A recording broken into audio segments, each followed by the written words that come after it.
evening, everybody. Welcome to the link up with the spiritual advisor, Mark McCline. That be me.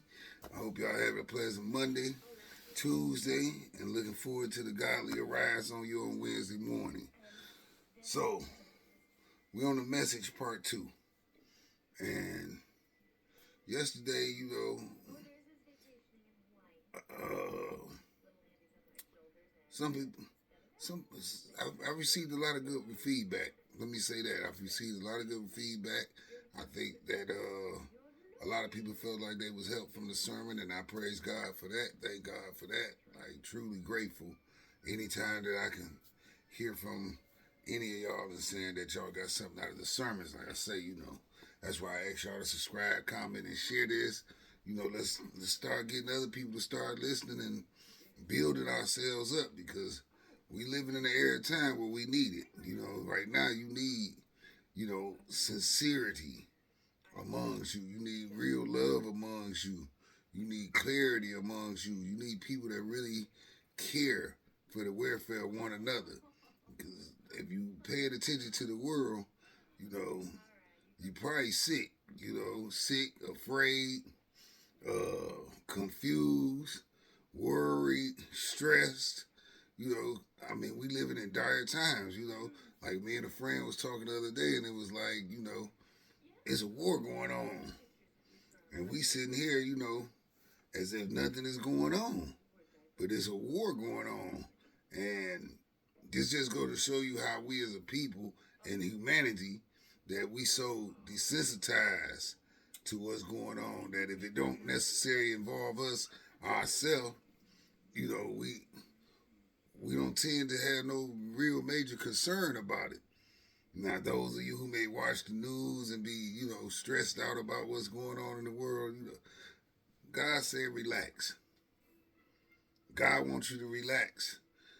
He wants you to understand that He's in control. And the will of God is being done regardless of what, Nobody likes to see calamity. Nobody likes to see people suffering. Nobody likes to see death, per se, and none of these. But at the end of the day, we all know, being mature, we all know that these things occur anyway.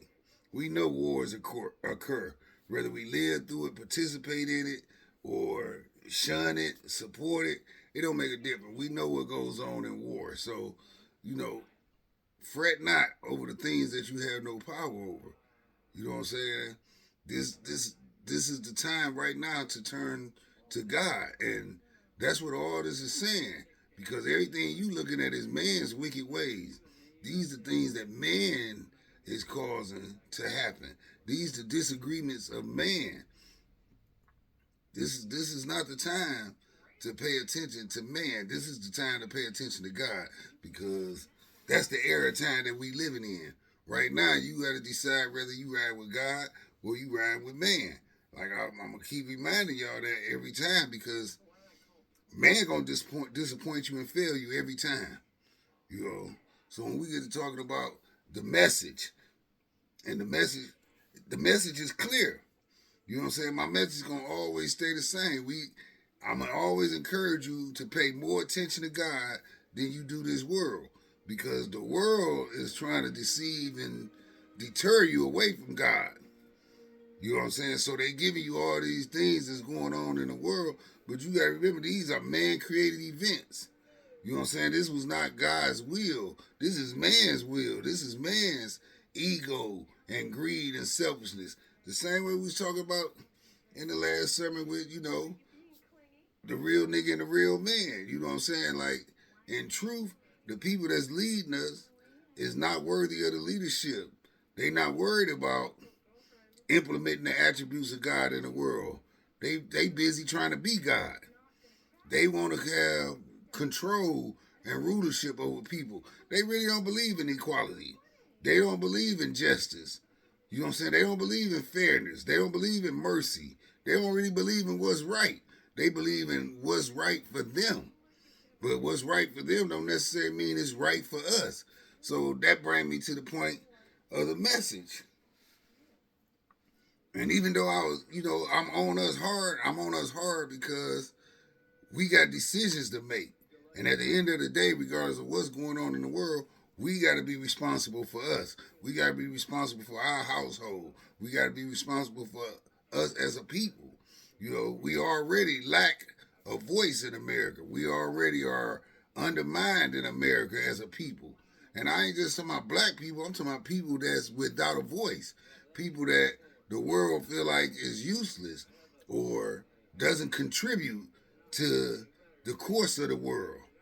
You know what I'm saying? So, and that's a small minority of people that really do that. So, for the large scale, we not on race with this. On the large scale, most of us in the world, by leadership of this world today, those that's really controlling things, they find us to be useless individuals.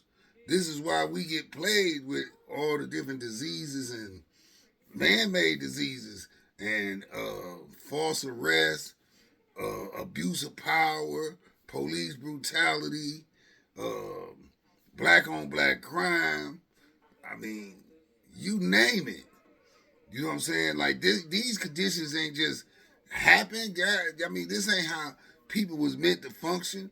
But the rulers of the world, they prescribing these particular things. They setting it up for these things to go the way that they going. You know what I'm saying? I mean, you hearing all day about the possibility of so many conspiracy theories from what we eating to planes dropping chemicals from the sky in certain areas of the world to lead people into violent behavior. I mean, the truth of that, you don't really know. You know what I'm saying? We really don't know. Some may not.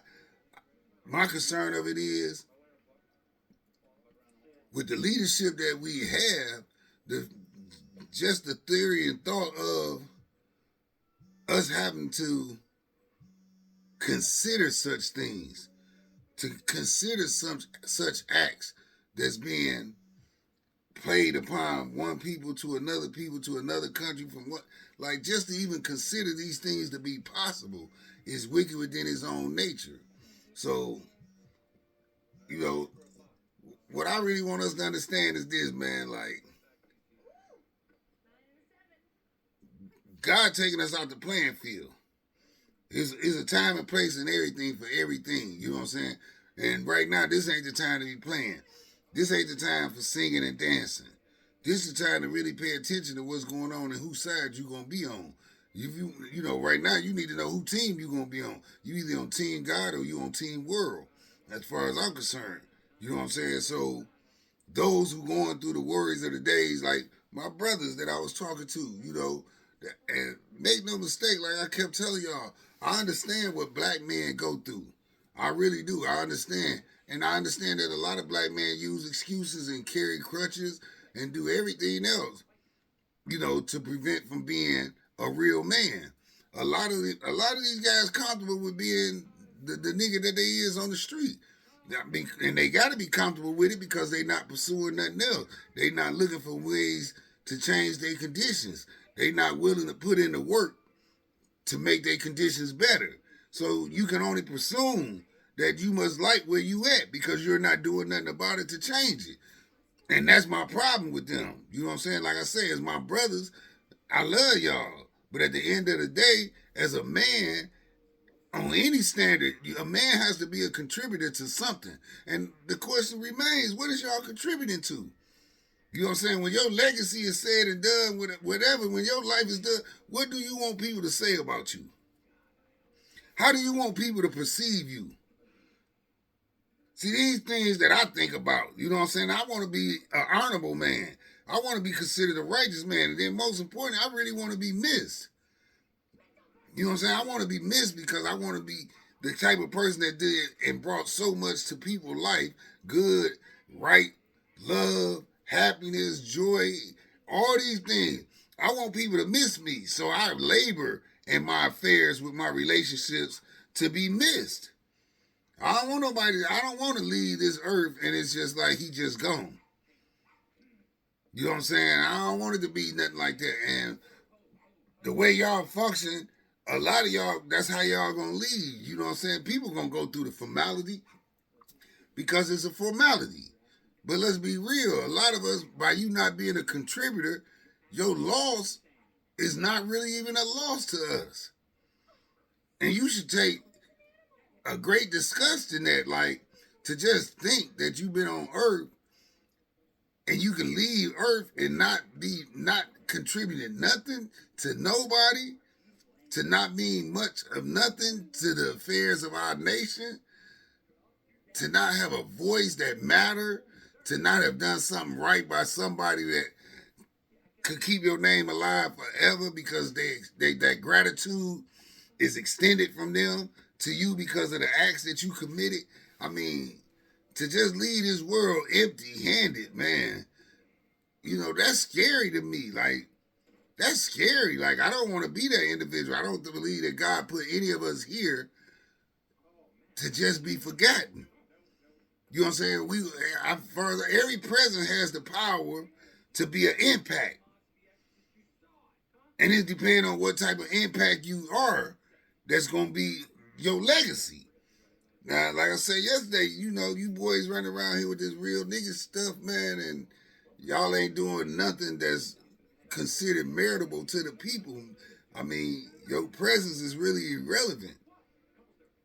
You know what I'm saying? Like, I'm not grasping, the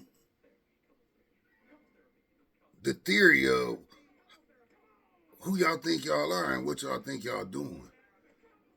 You know what I'm saying? Like, even when talking to y'all, it makes no sense. It makes no sense to your ideas, your ideologies, your philosophies in life. Most of y'all consider like, I can't get no job or I can't do this. Or, I done had brothers be like, man, I'm illiterate. I've been out of jail, man. They won't. I've been in them same boats. I can use them same things. That just ain't me. That just ain't me. That ain't who. I don't believe my God created me that way. I don't believe I'm that way. I don't choose to be that way. So I fight for everything. You know what I'm saying? When they wouldn't give me a job, I would have made a job for myself. I went and created my own business. Because at the end of the day, we got to eat. We got to take care of our family. We got to be men, real men. So that's why I take offense when so many people calling themselves real niggas, because I'm trying to figure out what's real about you. What realness is you contributing? Because to me, to say real anything, there should be a contribution to you coming from you. It should be some type of contribution as a real nigga. We should be contributing something from that. Anything real is synonymous with truth. So really, when you say you a real nigga, real man, you saying you the truth. And that's just not the truth. You not that. And we not demonstrating that as a people. You know what I'm saying? So we getting caught up in hip hop and how they talk and the glamour of the life that they give, the stories they give, the murder, the drugs. So everybody's a kingpin in hip hop. Everybody a kingpin. Everybody was getting money in the streets before they started rapping. Everybody still getting money in the street. These boys making all this money and still talking about a bag and this, that, and the other. They talking about popping bills. They just getting high. They junkies. And these the people y'all choose to look up to and model yourself behind. You striving to be a junkie? You striving to be something fake, something that ain't real? Because half the stuff them boys talk about, they don't really do themselves. And it's been put out there. They'll tell you to pop pills, but then they be like, I don't do that stuff. But you out here supporting them or calling them real niggas too, this, that, and the other, and they telling you to your face I'm hypocritical. They telling you to your face, man, we gotta sell music that talk about murder, death, kill, drug selling, disrespect of the women, degradation. Like when you talk like that, that's what the record label's paying us to do. They ain't trying to pay us to talk right. They don't want us to talk consciousness. They don't want us to talk to build y'all up. They not signing guys for that. Now you telling us this, so basically you saying at the end of the day, for that money, I done signed up to keep these real niggas going. You know what I'm saying? To keep the girls shaking their booty and twerking all over, wearing sheer clothing to no clothing, some of y'all with the popping pills and just you selling a fantasy life. At the end of the day, you selling a fantasy life, but you selling us out as a people for your fantasy life. You know what I'm saying? You living good, but we down, we in the hood suffering. But we admiring y'all, real niggas, that ain't keeping it real with us. You think about that. Like, what really, I mean, hip hop is a very powerful entity. Don't get me wrong. It's a very powerful entity. But hip hop is no longer controlled by us. It is a business that we pretty much dominate in character, artists. I mean, you shake up the world with hip hop. The whole world want to be hip hop. And the whole world really want to be black. Because at the end of the day, that's what hip hop is. You can say what you want to say. You can invite as many Caucasians into this.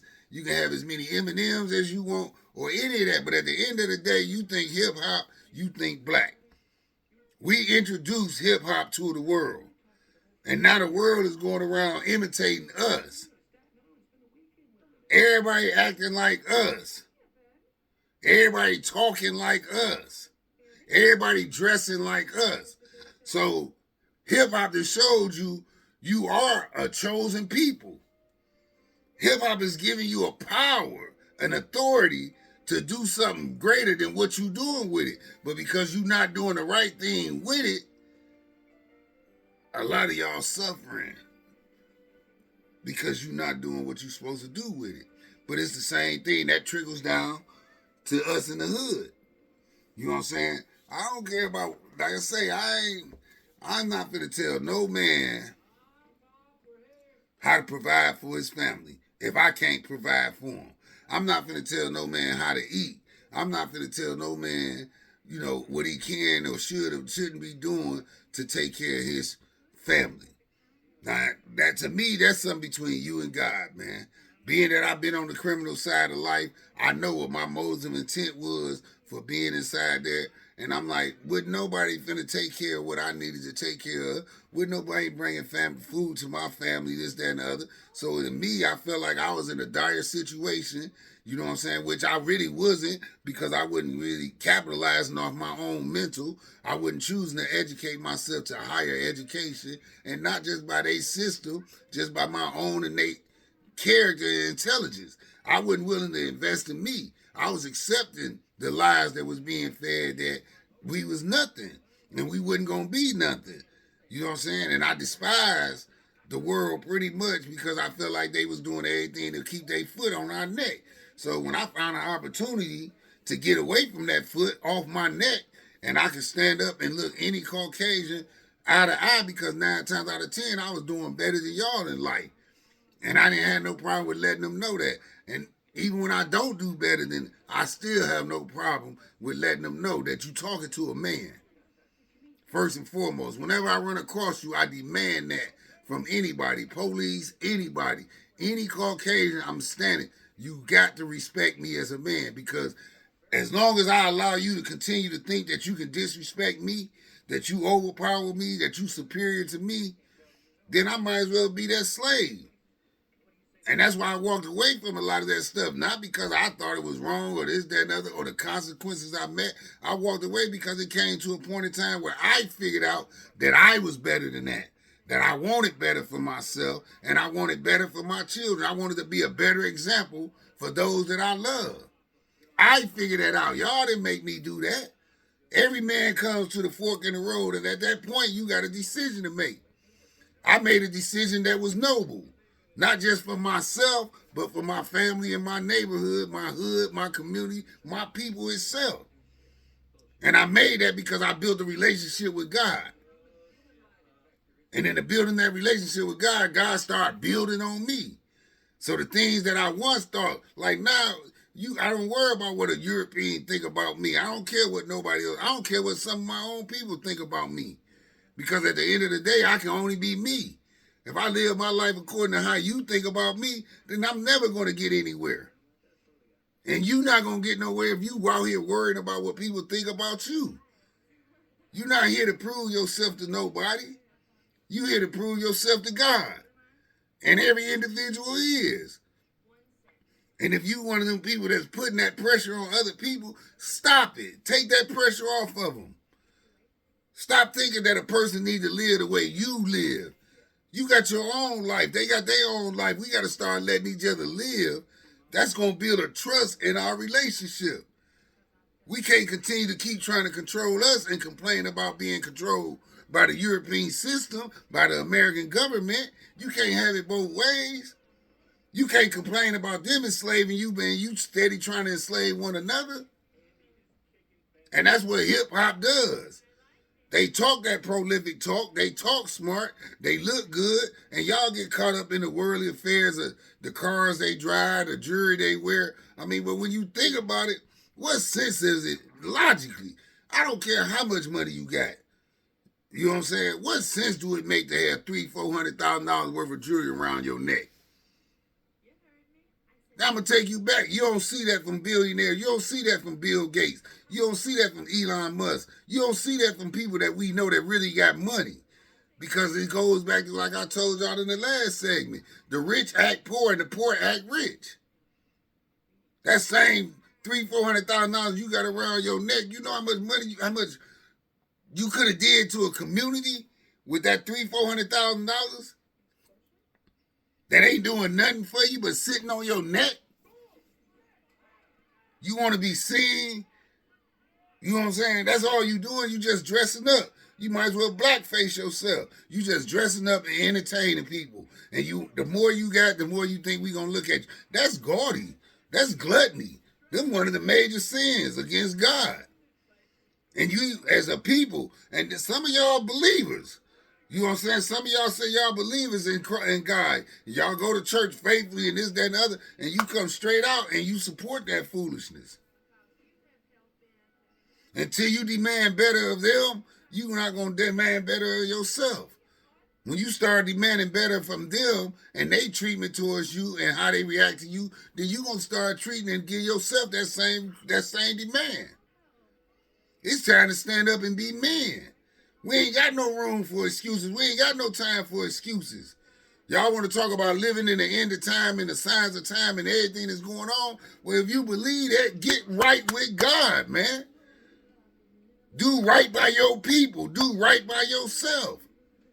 If time running out, then you ain't got time to do nothing else but get right. I mean, ain't y'all fed up with the foolishness? Ain't y'all fed up with being brought back to nothing? Y'all fed up with being incarcerated at large numbers? We got like 13% of the American population, and yet we make up over 60% of their prison system? Men and women? Y'all tired of being jumped by the police? Murdered by the police? Y'all tired of the government taking advantage of you? Like, how tired can you be? Let's be real. How tired can you be if you're not doing nothing about it? So let me hear the story now. You feel powerless? You don't feel like your voice count? You ain't got the strength to take on your enemy? So then, in a roundabout way, you consent to what they do to you. You in agreement with what they do to you. Because anytime you in disagreement, then there must be a rebuttal. There must be a form of opposition. You have to be able to rebel. And we not them type of people. We not doing that. So we accepting. That's a form of consent. When you accept injustice, you consent to injustice. And I'm saying we ain't got to go, it ain't got to be a million-man march. It ain't got to be that. But start thinking and talking rational. You know what I'm saying? You can't go against police brutality and then you be loving and liking the violence of seeing two sisters fight on Instagram or brothers shooting each other at a gas station. You keep sharing that garbage. You keep polluting us with that type of garbage. So why not? I bet you ain't sharing me. I bet you ain't doing for me what you doing for Instagram. You'll follow all these people that don't care nothing about you, that ain't trying to teach you nothing, that ain't trying to help you get nowhere in life, don't care if you get nowhere in life, don't care if you feed your family, don't care about your integrity, your dignity, or none of that. Then you bring a brother across to you and tell you, I care about all that, and I ain't relevant. So that means you prefer to have the irrelevant. You prefer the real niggas, man. Let's keep it real. Let's keep it real, man. It's time to be 100 with we in 100. Ain't no 98%, no 97%, not even 99. It's time to be 100 with yourself. You support this buffoonery, then you want to cry about it when it come to your household, when it hit your doorstep and all that. But other than that, you go around and you support this mayhem. You support it when it's somebody else. That's how desensitized we are as a people, that we don't care about nothing until it happened to us. But you don't understand, if I stop it from happening to you, I prevent it from happening to me. I'm working to prevent it from happening to me. But as long as you take joy in other people's misery, then you're going to be miserable. You can't have a son out here robbing, killing, stealing, and then when his sins catch up with him, man, I don't want to hear that talk about my baby boy and he was finna change. No, man, look, man, we know what we doing out here. You know what kind of people you got around you. You know what these real niggas capable of. And that real nigga gonna run across a real man at some point, and he's gonna meet the consequences that he got coming. That's come on, man. That's justice in the sight of God, man. That's just the wicked is going to receive what they got coming. I don't care if it's my brother, my sister, my son, my mama, my daddy. I don't care who it is I love. I'm not taking no foolishness from nobody, period. Because I stand up for God and He's more important to me than any of y'all. You got to take this same stance. We keep making excuses for this sucker shit. And then when it come back and hit your doorstep, you want somebody to feel for you. I can't feel for you when you don't feel for us. Like, come on, man, what y'all think this is, man? I ain't come here to play with you. My message ain't no game for y'all. God ain't playing with y'all no more. It's time to decide whose side you on. And if you ain't on God's side, then everything you got coming, you got coming. I'm emotionless with the wicked.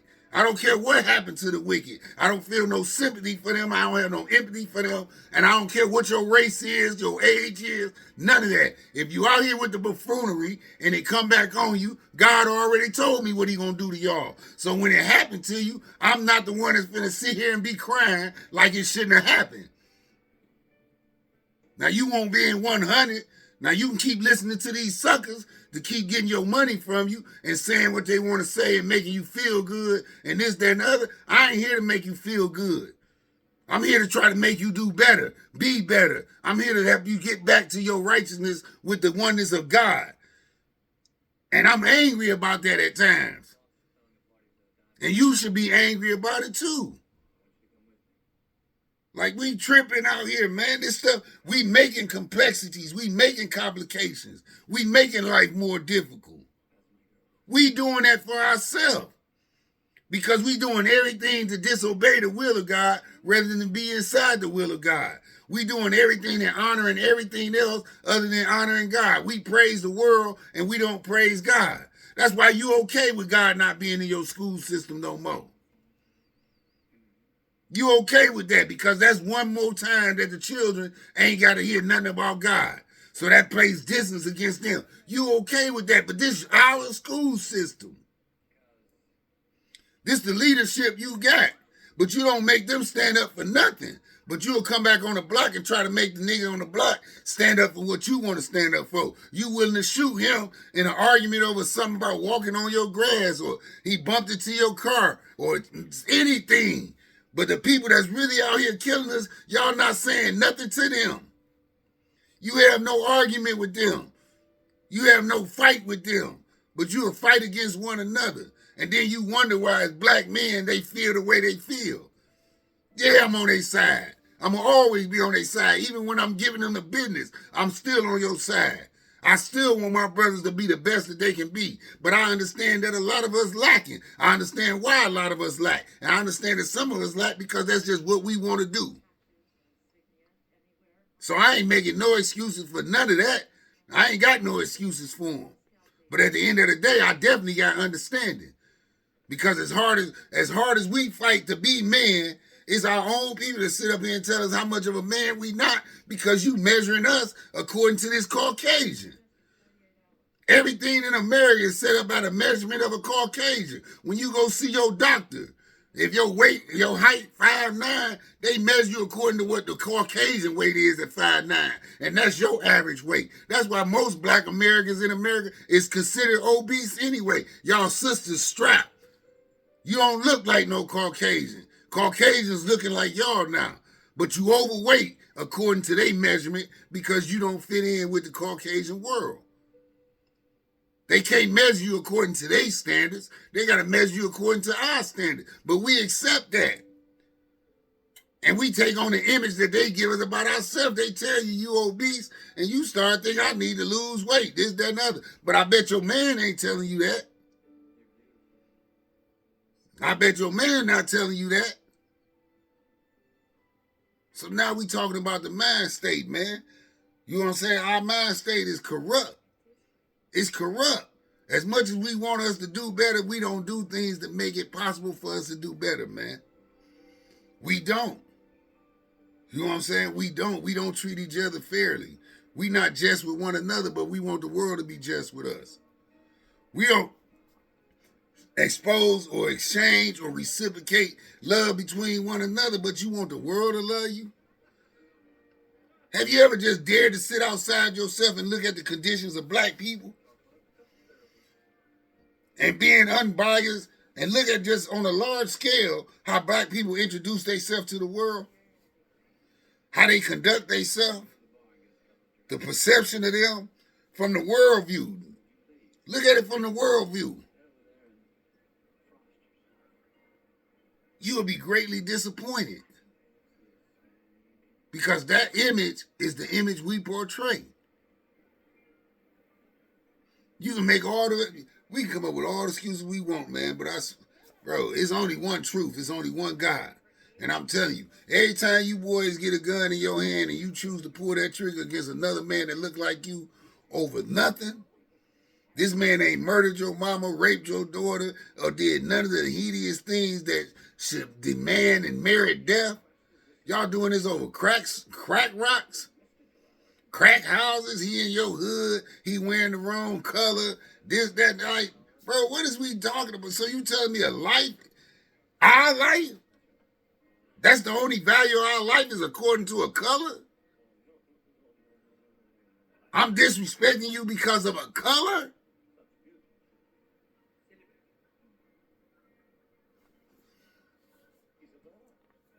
Man, y'all gotta be joking, bro. Straight up, you gotta be joking, man. And if you ain't joking, you gotta be psychologically really messed up. And we need to consider these as options as a people because that's sick. That's sick for you to want to just kill somebody because of the color they wearing. You want to kill somebody because the way he looking at you, the way he talk to you, this, that, and other. Like, who is it that's big enough to not be disrespected, man? You a man, at some point in time, you gonna feel disrespected. And that's okay because it's ignorant people in the world. Some people you gotta just excuse. They don't know no better. But you gonna take them little few minutes right there. You gonna ruin your life because a stranger disrespected you. So the value of your household, if you got a house, so the value of your household, the value of your family, if you got a family, the value of your children, if you got a children, you ready to lose your car if you got a car, you lose your job if you got a job. Because if you willing to give all this up because a man wearing a different color or a man disrespected you, then I'm going to feel like you ain't got nothing worth living for anyway, bro. If you willing to give up your life for that, you ain't got nothing worth living for anyway. I got too much to live for. I got people that count on me. So when I bump into a fool, I let a fool be a fool. Now, I give or take, it's only so far of foolishness I'm going to take. But as long as my physical is straight, man, I'm out that place. I'm moving on, man. I got other things to do. I got bigger things to do. And I'm more valuable than that moment. I'm not finna let you talk me off the streets, man. I'm not even gonna let you talk me into the dirt. Cause it ain't no guarantee I'm gonna kill you or you may kill me. And for what? Because we had some exchange of words? I value you more than that.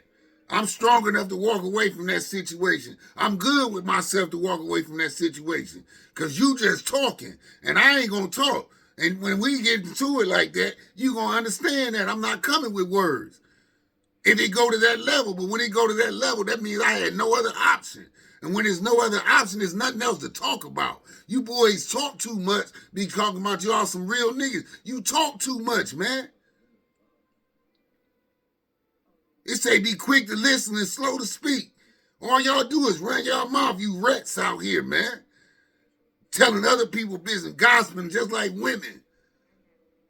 And calling yourself a real nigga. And then you got the women around you that support this bull crap. Until we set the standards on ourselves, don't ask nobody else to care more about you than you care about yourself. Don't ask nobody to care more about us as a people if you don't care enough about yourself as a people. That's ignorant. That's ignorant for you to try to demand more from somebody else than what you're willing to give of yourself. And you wonder why God frowning on us as a people, why he not answering prayers or why he not doing this for us as a people, why you don't notice his hand out here, because you stuck in foolishness. And he's not a foolish God. He don't contribute to foolishness. And we are foolish people, man. He just watching us until we make the decision that needs to be made, which is coming back into his fold. You don't have no protection outside his fold. You got to come back into the fold of God, man. Like, come on, what is we talking about? Y'all want to be entertained? Ain't y'all happy? Ain't there enough of entertainment out here for y'all? Don't y'all got enough of these suckers lying to y'all? Steering y'all the wrong way? Got y'all chasing things that's of no worth? Chasing the worthless babbles of the day. They put on Instagram, oh, a celebrity said this, that, and the other. Oh, Cardi B said this, that, and the other. Oh, Cardi B going live. Y'all break y'all neck to get behind them, and they don't give a damn about y'all. Not at all. But you'll stop everything. Some of y'all be willing to lose y'all job to be on Instagram, Facebook, any social media outlet. Some of y'all abuse y'all children in the sense of not even watching them properly because your face strung out in the phone. You trying to follow social media, keep them up with the trends, so you neglect your own parenting skills because you on social media.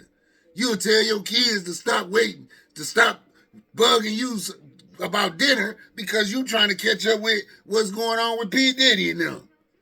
Who said what today? Who said what's going on today? Who new song out today? And what the new dance move? Y'all worried about all the wrong things in the world. And I swear to God, I know it's somebody on here watching that know I'm telling you the truth. I know for a fact you've seen a parent put a child to the side just to be on social media. If I'd have seen it, I know some of y'all have seen it too, man. That say a lot about us as a people. They say a lot about you as an individual when you talking about going somewhere out here. So the setup of this, the message of it, the part 2, this is the message part 2. So what we're going to talk about today is our education, because it got to be something wrong with our thinking. It got to be something wrong with our thinking. Now, we can sit up and talk about how the education system failed us, this, that, and that. And they may. They may. I deem them guilty of it. I deem them guilty of it. They don't properly educate us. But guess what? We don't properly educate ourselves neither. And we still accept the miseducation from them.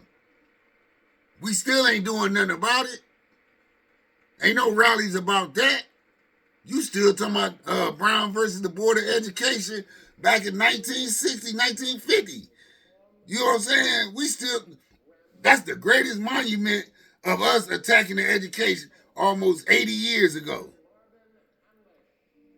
So for 80 years, we accepted everything that our school system offers us, or the lack thereof. We accept that. You got every right as a human being, as a child of God, you got every right to demand exactly what you got coming from those in power to say that this is what they supposed to be doing. Stop letting these leaders tell you what they gonna do just for them to make their family life good and your family life miserable. If you say you're gonna do something, make sure it's done. If you know something need to be done, all we gotta do is rally up and do it. The world is built by numbers. They play a numbers game. If enough of us show up and show out, they gonna do exactly what you want done. And I know this is a fact because we done it in prison plenty of times. Every time a prison riot jump off, there's gonna be a compromise. We gonna get something and they gonna get something. But I promise you, when they go all the way left, them boys in there gonna stand up. They not gonna take it. For one, because they already feel like they ain't got nothing else to lose. They in prison. They already got enough taken away from them anyway. They're not going to allow you to take even more and more without it being some type of compromise to what you give them. You took out the cigarettes and you brought MP3s in there. You know what I'm saying? It was a distraction, but it was a negotiation distraction. Now out here, you the same way. You scared to fight out here because you don't want to go to prison. So you'd rather take the abuse and misuse that they apply upon us out here, and all you do is sit in dark rooms and whine and cry about it. So what's going to change? So your thinking is not godly. Because if you was a child of God, you would have no choice but to stand up for yourself and stand up for God. You know when wrong being committed. You know when something ain't right. You know when things is being unfairly done. Let's look at it for what it is. Blacks 7 times likely to get stopped by the police. How fair is that? So out of every 10 cars, 7 of us got to be black? Let's talk numbers, because this education game, it plays a role. And the most important part about the education game is who your educators are.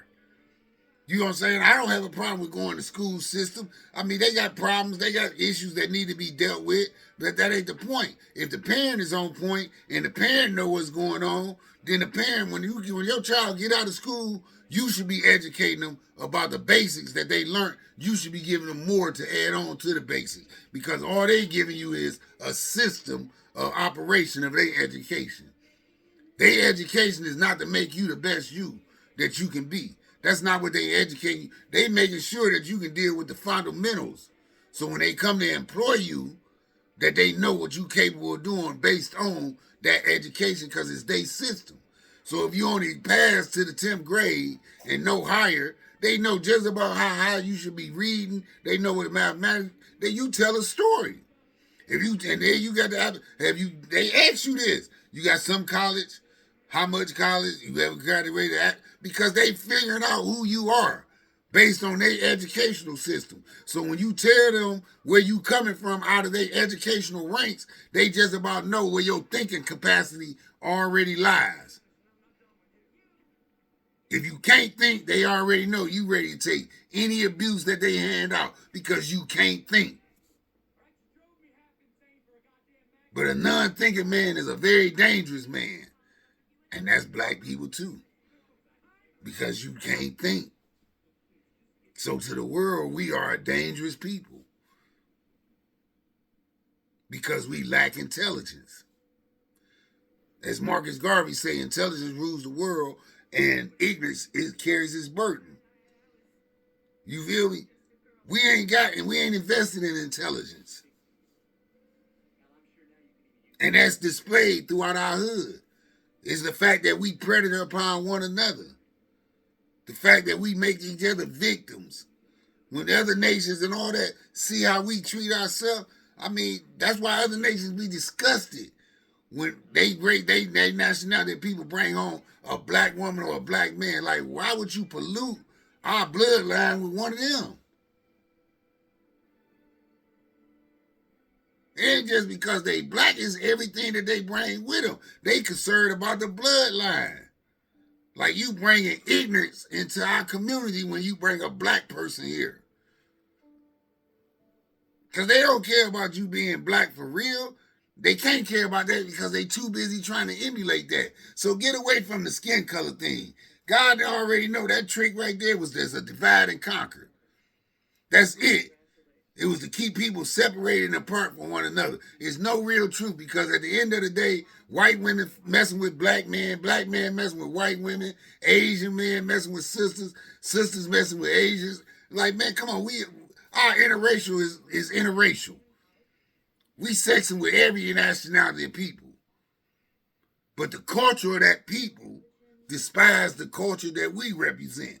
And the culture that we represent is a dangerous culture because we haven't shown ourselves to be an educated cultured people. We not a wise cultured people. We not family oriented. We don't have principles and standards that establish ourselves as acceptable into another culture or to the world. We lack principles. We lack character. We don't stand for nothing. We are abused people. So we weak. Because if you can't stand up for yourself, why would I want you to come marry my daughter? Or my son? You ain't got no strength in your own. Like, don't bring that weakness into our family bloodline. So I even understand that. Even though some people be like, oh, they racist, this, that, and other. No, that ain't it, man. Y'all bring problems to other people that's not their problems. And I don't want them problems neither, no more than I would never want my children to bring home a European woman or man. Because the nature of who they are, from what I know, the thinking of what they've been indoctrinated with, they can't help themselves. Just as much. This is one of the classic things that I tell people. Like, I'm so sick of people talking about just the mental slavery of black people and black people being enslaved, this, that, and that. That's all you hear about is black slavery. And nobody's saying, nobody out of all the people, nobody, none of these great people y'all talk about, almost made me call them something. But none of these great men that y'all talk about, or women or leaders of the world, none of them have ever introduced the theory of white people just as mentally enslaved as black people. When they was enslaving your mind, they was enslaving their children's mind. Now this tell you a lot about their forefathers and the lengths that they would go through to maintain control, rulership, and power. They sacrificed their own children's mind. They embedded in their mind a slavery too. It's just more superior to black slavery, mental slavery. Black slavery, mental slavery is rooted in inferiority. A white slavery and mental slavery is rooted in superiority. So the self-entitlement to white people feel good to them. As the old saying go, man, I could be a lot of things, but I'm glad I ain't no nigga. That's how despised and disgusted you is by this government that y'all so love. This same government that y'all follow and kill and break y'all back over. The same government that rape, pillage, and do every kind of atrocity to our people that you can think of. Now, do I say this to be a racist thought? No, it's just the truth. And we'll be a better people, a better nation, when all of us accept the fact that this is just the truth. As much as they told that little black kid, you an ugly monkey, you ain't gonna never be nothing, you supposed to be a slave, you gonna always pick cotton, you can't read, you can't write, you ain't supposed to be smart, you ain't supposed to be a lawyer. They told white people the opposite. You supposed to be a lawyer, you supposed to be intelligent, you supposed to stand up and walk. Look every man in the eye. Don't let a black man look you in the eye, though. That's disrespectful to you. They had to train their children to that opposite same way. But that's still mental slavery. So when we get to talking about the education of one another, y'all may appear better off. But mental slavery is mental slavery. And we all suffer from mental slavery in society today. Everybody today suffer mental slavery from the forefathers 200 years ago because they trained all of us to be exactly who we are today. Now, you got these good people to come out, and it's always an exception. Don't get me wrong. It's always an exception. You know, no more than those that helped Harriet Tubman with the Underground Railroad. No more. It's always an exception. Some people just know innately this ain't right. I ain't gonna look down on them like that. That's a people too. Most women break that because women is more sensitive and emotional about things. So when they see a mother, as a white woman, you see a black mother, child being murdered, hanged, or anything, or whipped, and it, as a woman, the nature of you, even as a white woman, the nature of you within yourself, you had to have an emotional connection with that black mother, and eventually you wanted her to see, you wanted her to have better. You wanted, for the sake of their children, you wanted her to have safety. You knew they deserved better than that. So some of them did help. But you had, just like you had Uncle Tom's. Everybody wasn't on our team if you believe in what they say about Uncle Tom, but that's a whole nother story. But if you believe in even in Uncle Tom that sold out his people, so he can be in the house and receive the crumbs that fall off the table of his white master. Let alone the one to sit up there like Malcolm X said when master be like, I think I'm sick. Oh, is we sick? No, he's sick, nigga, not we. But your brain's so messed up, we sick. And that's how we operate. When a lot of us, when white people say go left, we like, we going left. Even though you got Harriet Tubman like, no, freedom and liberation is to the right. You like, man, Master say we going left. I'm going left with Master. You like that because you don't want the responsibility of being in control of your own life. So now that you don't want the responsibility, you accept your slavery. You accept your enslavement. And you're going to do whatever that Caucasian tell you to do in order for you to survive the way that you set survival out in your head. All of us, we make decisions every day about this. So stay focused on the message. We didn't just get here. We arrived here by intent. The things that's going on in our community, our neighborhood, the bonds in our family, the bonds between us as black man and black woman, these things just didn't happen. This was a design. It was meant to happen. But it's only meant to happen because you being tricked. You not seeing that they playing chess with our lives, with our family, with our nation. That's why I never oppose the real niggas, for real. Because I know you being used. I know you being manipulated. I know you being misguided. And even though you may enjoy it, somehow, somewhere in me, I had to believe that you reachable, bro. You subject to redemption and repentance. Maybe you just ain't heard the right voice or heard the right word, or maybe met the right real man that come up and tell you can be better and do better than what you doing. Maybe you ain't found that man that want to believe in you or that sister. We're going to pause this for a minute. All right. Let me say this. If you wasting your time talking about racism in America, man, you wasting your time. That's all I can tell you. Because for one, if you really know what this Constitution in America stands for, it really ain't about black and white. At the end of the day, it's a caste system, man. You know what I'm saying? It's a caste system. You got Africans that come over from the motherland in America, classify them as whites. Some of them. You got Hispanics that are classified as whites.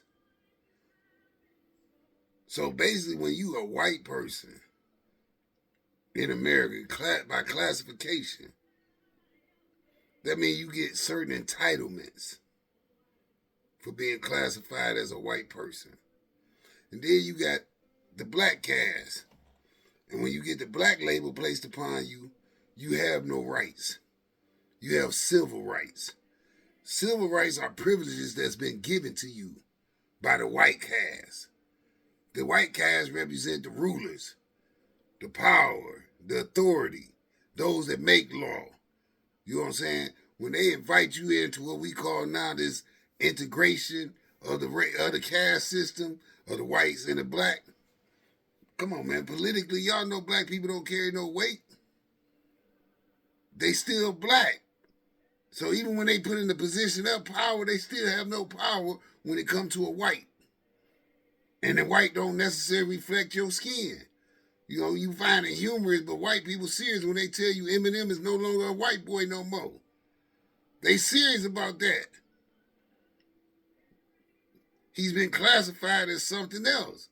Just like Michael Jackson was classified and received by the whites as being white. They didn't see him as black. They made race an issue for that man. And some black people didn't see him as black. No more. You know what I'm saying? This is classification, man. America is rooted in the caste system too. They just got it deceived in race. But it's a caste system. So let's not get it twisted. But I'm gonna give you a story that a person once told me, right? So that one of the elders that I know, he said that, at some point in time, his daughter came home asking for his blessing to marry a white man. And, they were judging white by the skin of their color like most of us do, because most of us don't take it as a classification system, but it's a caste system, plain and simple. And nobody else will tell you that because I don't know why they won't tell you that. I don't know what the great secret of that is, but basically that's the truth of what it is. It's a caste system. So, okay, you even understand that or you don't. You accept that or you don't. Google it, find out, ask Siri. If they rooted in telling you whatever else they want to tell you. Google it and ask them about race in America as a caste system. It's a caste system, man. So, anyway, the father wouldn't accept the white boy.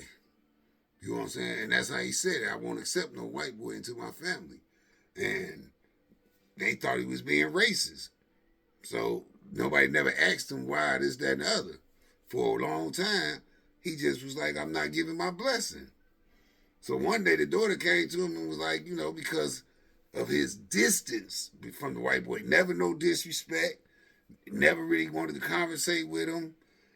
He felt he had no reason to mingle with this white boy whatsoever. So it was nothing to talk about with him.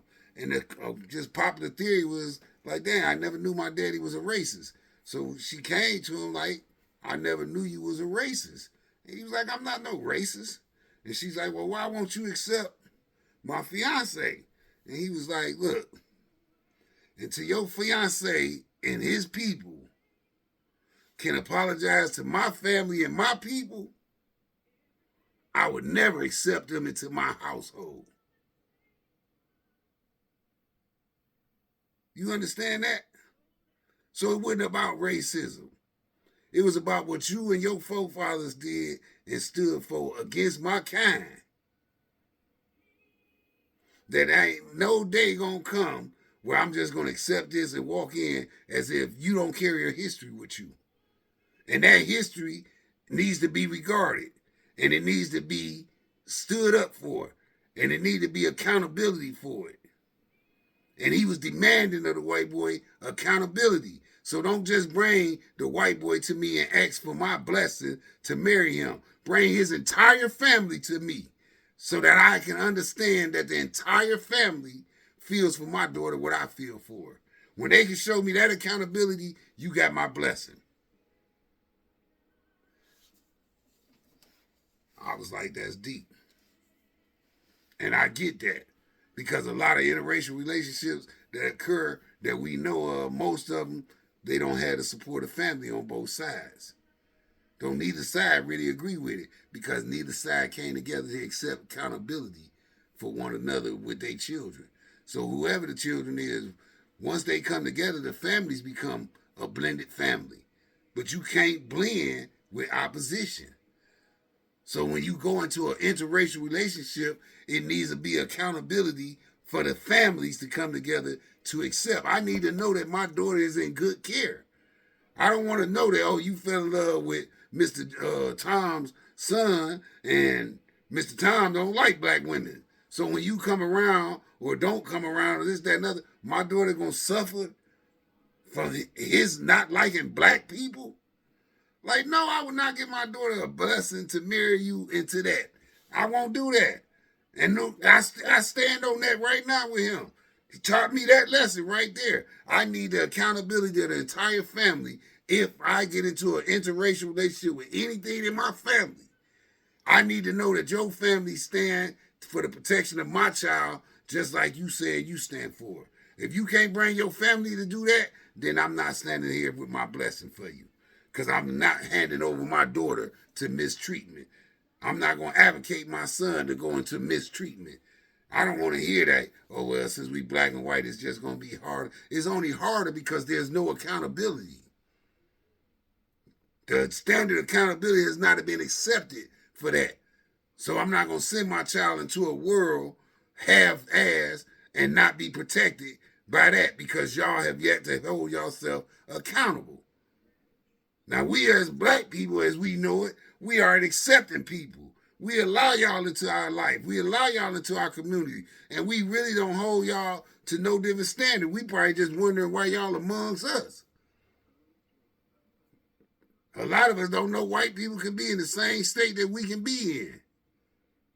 But yet the truth of it is, a lot of them are, and some of them worse off. But that'll take you back to the caste system. But let's get off, because this message ain't for them right now. You know what I'm saying? When it's time for me to get into business, I'm going to get into business according to that. And they got it coming. It's coming, because they need to be talked to, too. You know what I'm saying? I definitely believe in unity of humanity. I believe in that. But I believe humanity has to hold itself accountable for the ill treatment against humanity. And if that's races and nationality, then y'all need to hold yourself accountable as a nation, because it was a nation that attacked a nation. We're not talking about individuals. I'm not worried about no one white boy. I'm worried about the white government. And you represent the face of that government. So when I see you, I see that government. I see that power structure. I see that plot. Even with your mental enslavement that I know you carry. But you don't know that you carry it. And you want to hold yourself accountable for that. And because you don't hold yourself accountable for it, the curses of the yesterday still maintains its presence today. Like, man, you got to grow up, man. Like, you know what I'm saying? Like I say, we spend too much time talking about our condition and our state and pointing the finger and blaming other people, when in truth, we have the ability to be whatever we want to be. First and foremost, again, you got to lose sight of this world and start giving your sight to God. You got to stop worrying about what man doing and start worrying about what you're doing for God. You got to stop worrying about the glamour and the riches and just worry about your relationship with God. Because I promise you, if everybody took their relationship to be most important with God, the world would be a better place right off back. Right off back. All these abusive laws that's on the book, a lot of them would disappear and vanish, because all them is to handcuff, control, and rule of people. And when you're a servant of God, you don't seek to control people. You don't seek to rule people. You know that's God's role. We his children. We let him deal with his children. But we so busy trying to rule somebody and rule over somebody that we not getting it like way we getting it. So you wondering why all this stuff going on. And I'm telling you, at the end of the day, it's an ego trip. You got a government of all races, nationalities. It ain't just white people in the plot of this. They ain't the only ones in pursuit of world domination. It's other nationalities that's linked up with them. And they built their own chain of corruption and wickedness and inequities. And I don't care what you call them and what name you call them, secret organization they is, or none of that. They made up of a lot of people of different nationalities, different skin tones, everything. The only thing they care about is power. They colorblind.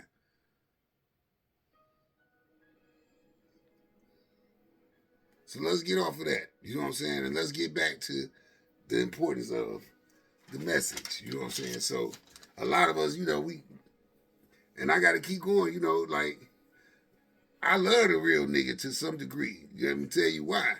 Because he the rebellion of us. The real nigga that's out there doing what he doing on the corner, even though he ain't doing what he's supposed to be doing for us, he not representing. He misguided, he miseducated about a lot, and he might lack confidence in himself. And then at the bottom line, probably nobody really taught him how to be what he's supposed to be. Like the truth, most males don't know how to be men because they didn't have men to emulate. They had symbols of manhood, but they didn't have men to emulate. They had guys that called themselves men because they was aged. But being aged don't make you a man. You know what I'm saying? It's maturity that comes along with that. And when you see maturity in a male at a young age, you call him a young man. When you see a young girl that's conducting herself like a future woman, you call her a young lady. But if they not displaying them traits and them characters, that's a little boy, that's a little girl. So when we take on these different titles, we take them on because there's something that's being said about the character of the individual. So when I call somebody a man, I mean that I see manly traits in him. I see him conducting himself as a man. I see him being respectful. I see him being regarding. I see him being courteous. I see him being kind to women. I see him being a teacher to other males to become men. I see him as an example. Somebody that I would want to emulate and follow because of what he's doing as a man. You know what I'm saying? So if you don't find them traits in every male, they haven't found manhood yet. You know what I'm saying? Like, one of the coldest things I remember, I think it was Farrakhan to say, it took him, like, he didn't think himself to be a man until he was like 65, 70 years old or something. And that's a brilliant-minded brother. You know what I'm saying? But yet, for him to say that, people should have took a pause. Like, what? Like, you was like one of, in my eyes, from what I hear, like, you was a real man almost from the jump. But that wasn't his testimony. He learned that it took him some time to become that. And it does. Because it's not easy to become a man.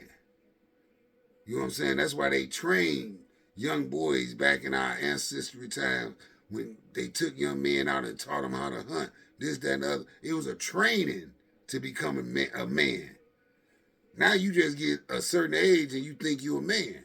You know what I'm saying? Like, that's the diluted thinking of us as a people right now today, that we have no expectations for manhood. We have no expectations of the training to become a man. And then the young boys don't even respect the elders that may be men, because there's so many elders that's not men that they confused about what a man and an elder is. Just an old man, an old guy and a man. What's the distinguishment? Like, y'all look the same to me. Y'all talk the same. Y'all smell the same, this, that, and that. So they haven't even been able to really distinguish a man from an elder. But every elder is necessarily not a man. Just like every real nigga that say he a real nigga ain't a real man. If you ain't a real man, you can't be a real nigga to me. It's just impossible for me. You know what I'm saying? And I don't get off of what people say, like, oh, we shouldn't use this word. Well, we do use it. You know what I'm saying? We do use it. And I need to talk to people, again, on the same level that they on. I need to be able to, you can't communicate.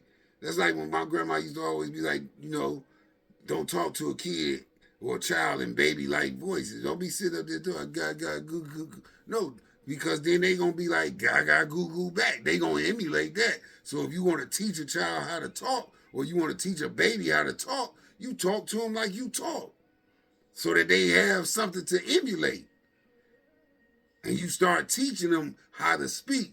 You don't talk to them in baby gibberish, or you don't do that. Like, that was the standard that she set for me. And I live with that. I'm not talking to children with that voice. I'm talking to them like I talk to them. Some people feel like I talk too manly to my son. And I'm like, how can that be? How would he ever know how to talk like a man if I don't train him how to talk like a man? How can he learn to become a man if I'm so busy telling him, you know, you too young for this for grown folks? How would you ever learn to become a grown up If you don't see what grown-ups are, if you don't see how grown-ups act, if you don't see how grown-ups conduct themselves, how can I teach you how to love a woman if you're not seeing what love of a woman is? Now, I'm not going to teach you how to have sex because I'm not trying to let you watch me have sex. And that's a standard between us that we all know as parents. That's not what we do. That part you want to have to figure out on your own. And most of us do. That's just the way life goes. We find out some kind of way somehow. But nobody's going to rightfully just sit down as a mother and father and say, let me teach you how to have sex. Watch this. That don't happen. You know what I'm saying? We'll let them figure that part out. But every other part about that, as a woman, I'm going to teach you how to cook, clean, back in my time, how to sew, how to clean the bathroom, the kitchen, how to take care of a home, how to treat a man, how to hold a man in regard, how to love a man, how to become a wife, what to look for. Like, we teach them, we train them these things. Well, we used to. Now I don't think a lot of that go on. That's why our marriage rates is so low and our divorce rates are so high, because we're not trained to be these things. It's like a fairy tale. We figure we should be married, but yet we don't know what it really means to be married. We don't know what it means to be a husband, to be a wife. And you jump into it and you try to figure it out, and sometimes it don't work out. And it shouldn't be a bad taste in your mouth when that don't work out. You know what I'm saying? Because at some point in time, there's two people that sat there and said they love each other enough to get married. And if you come to figure out that for whatever reason, that's not going to work out, and y'all both unhappy or dissatisfied, or if one of y'all unhappy, I love you enough that if you're unhappy with me, then move on and find what you deserve, because obviously what I think I got and deserve, I must deserve more because you're not happy. I love you enough to let you go be happy. We're not finna fight about that. I'm big on that. Like, I don't believe in that. I believe sometimes people grow and grow apart. And if that happens, you should be strong enough and intelligent enough to represent your love for your spouse, and be like, I'm not feeling this. I went into it thinking it was forever, but the last 5-10 years, like, you became something else or I'm becoming something else, and this ain't what we signed up for. That's fair. So let's get back to the topic, because I'm about to close out on this one, and there's definitely going to be a message part 3. But I wanted to talk about this because I think a lot of us like to consider that black men make so many excuses. And me personally, I believe there's a difference between an excuse and a reason. And I think a black man got a lot of reasons for what they suffered and endured life.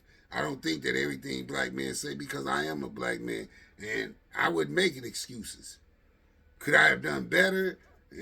Yeah, I could have done better. Yet, at the same time, I'm like, you didn't see and you couldn't see what I had to go through as a black man to make that better happen, when something else was in front of me that was allowing me to change my conditions right then and there. And even though I didn't realize the long-term consequences of it, or I didn't really learn the dishonor about it, it was a lot that I didn't learn about it, because all I was looking at was fixing the problem immediately right then and there. And generally our problem was always financial. So I always sought to make my financial pursuits to resolve our problems. And when the problem was resolved, I felt stronger as a man. I took greater pride in myself as a man. And I felt like I was doing the right thing as a man, but I was an unlearned man. But I didn't have no teacher to teach me better about that, in that sense of how to transition from where I was to where I need to be. So now I'm here trying to tell you, it don't matter. It don't concern me what you're doing. I'm trying to get you to just do better. I'm trying to get you to transition from where you at to a higher plateau. It's time to move up the ladder. It's time to go to the next level. We can't keep doing the same thing. It's not working for us. Too many of us are dying senselessly Too many of us are dying. Too many of us are going into these prisons. Too many of us are being taken away from the family, from the neighborhood, the community that needs to be built. So we losing our strength. When you lose your strength and all you got is the feeble and the weak out here, then you can't be concerned with the younger strength going astray and running amok. It's like you say, when we get back, like, I ain't mad at them. I'm more like, who raised you? And some of y'all like nobody. Some of y'all like the streets raised me. And in that sense, if the streets raised you, then I understand why you an animal. Because only animals live on the streets. Savages. A man is supposed to have a home. So if the streets raised you, that say a whole lot about you. But I know guys that was raised by the street that came out to be good men. So just because the streets raised you, don't mean that you have to just succumb to the streets. You can strive and desire better for yourself. But if you ain't never seen that what that better look like, then I know why you ain't chasing that better. I know why you ain't trying to emulate that better. Because all you want to be is what you see around you. And a lot of y'all got so hooked to the hood, and you carry the respect that the hood give you. Everybody know your name, this, that, and the other. You feel like that popularity, that sense of fame, you don't want to lose even that. So you scared to go to the next level because you don't know if the next level going to greet you the way you being greeted right now. Right now you feel useful in whatever it is you're doing. Because that's something that most of us as human beings, whatever we do, we got to feel useful for what we're doing it for. There's no way in the world you're going to be participating in something and not feel useful. So somewhere along the line, whatever you see these guys out here doing and you disagree, it's some people behind them that he got a fan club. Some people behind him is clapping their hands. Some people is saluting them.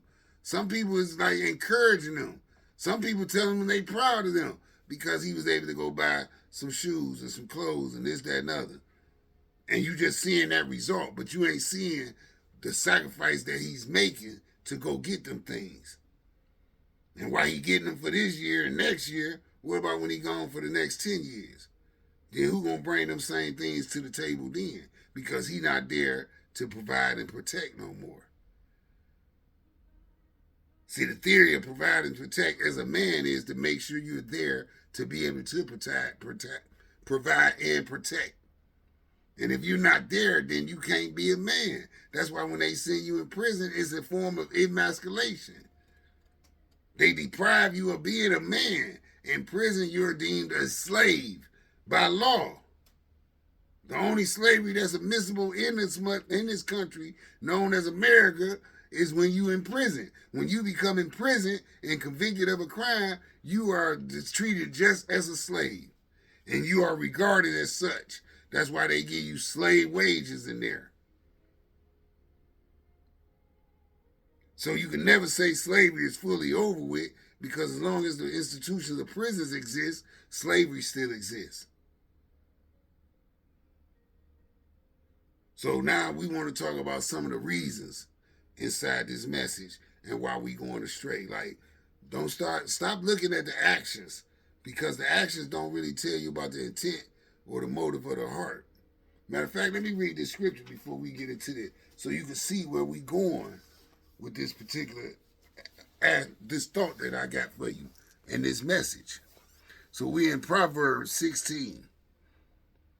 Let me start off with, 16:1. To man belong the plans of the heart, but from the Lord comes the reply of the tongue. All a man's ways seem innocent to him, but motives are weighed by the Lord. See, this is why I always tell people, like, don't get caught up in the actions. Because most people do some people doing things and thinking they right. When I did what I was doing and the world said I was a criminal, I didn't feel wrong. I thought that I was doing something right, because to me, I was fighting against poverty. I wasn't fighting against my people. I wasn't fighting because I wasn't in selling drugs because I was lazy or this, that, and the other. It was an avenue that came to me and taught me that you can get money like this. You can probably get more money than any job gonna offer you. And when I got into it, it proved to be true. So I didn't feel like I was being lied to. So I learned the craft of it. I participated in that world because it was bringing in finance. And finance was what we needed as a family and as a people. So with my finance at the time and we took care of our communities. We took care of our homes. We provided for one another. So we wasn't selling drugs just to buy luxury cars and bulky jewelry and this, that, and other. That stuff just came because the money was so good you could afford to do it. But I know some that couldn't afford to do it, and all they did was take care of their family. And once they met that quota to do that, they wasn't in the streets no more. They only ran in the streets just to meet a quota. And that was it. Me, I was in the streets at all times because it was just who I was. It was my train of thinking. I just thought this is what I'm supposed to be doing. It's working. So why would I stop doing something that's working? But that was me. Just like the book said, the good book said, it seemed innocent to me, but motives are weighed by the Lord.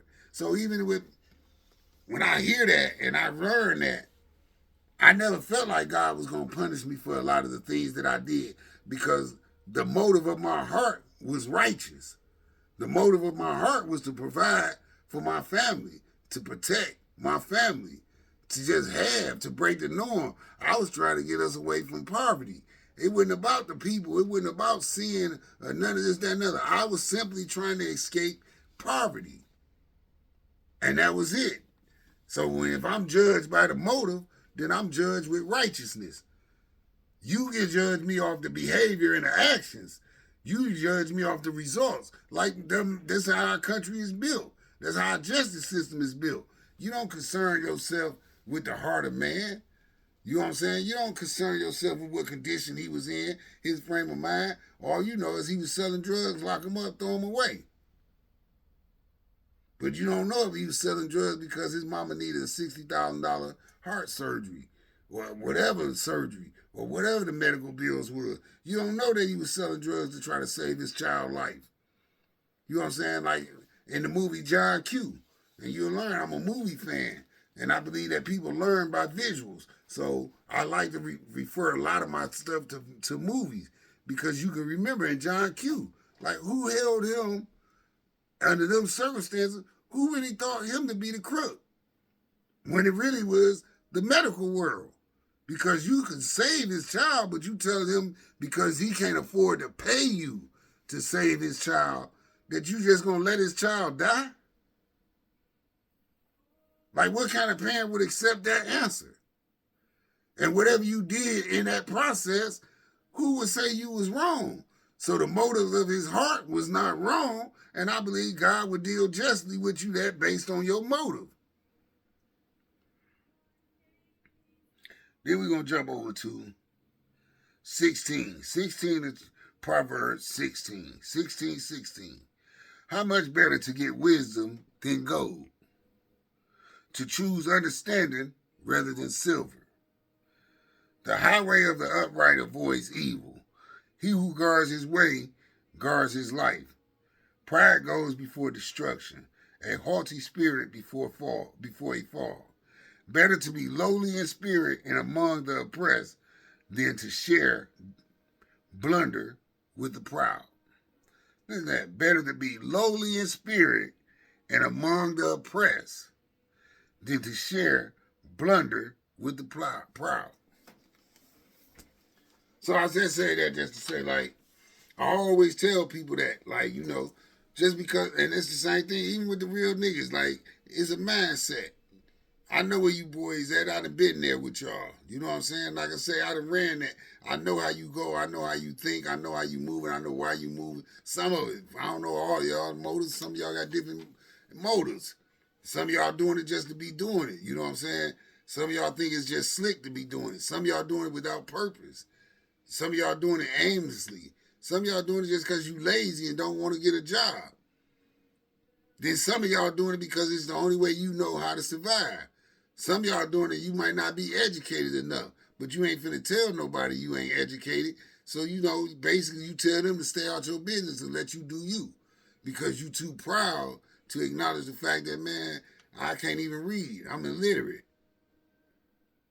And when you're illiterate in this country, the work is very minimum. And when you learn these things about people, this is what I mean. But if we was a community, we would know these different things about each other. So I can't judge every man just based off his action. You know what I'm saying? I judge him. I judge him according to what his words, actions, and deeds are, because that's all I can do, and it's by what I see. But when I look from the God eye and think from my God heart, I don't judge him to the point of condemning him, because I don't know your story. I don't know what's going on in your life. I don't know why you choosing to do what you do. I don't know why you choose to pull a gun on this young man. I don't know why you chose to kill this person. I don't know the semantics of it. What I'm trying to teach you is there's another way before you get that way. We can stop things before they happen. And we need to get into the point of preventing these things rather than just seeking these out as resolutions, because we losing too many people. And a large part of it for me is because God's saying we are uneducated people. We not learned, and we definitely not learned in the spirit. When it comes to the spirit, as much as religious as we are as a people, because of who you choose to allow to lead you in a religious sense, who you trust your spiritual growth to, a lot of y'all are being led to the slaughterhouse. Your spirit is not being enriched. It's not being valued. It's not being held with a high regard. It's being abused and misused for the most part. Now, I ain't going to say, I know there's some good ministers out here, and I know they mean well, and they striving just like I'm striving. I know some of us out here exist. But there's a lot of us that don't. There's a lot of us out here that don't care. You know what I'm saying? As ministers, and they in it to get what they can get and make they for their selfish self.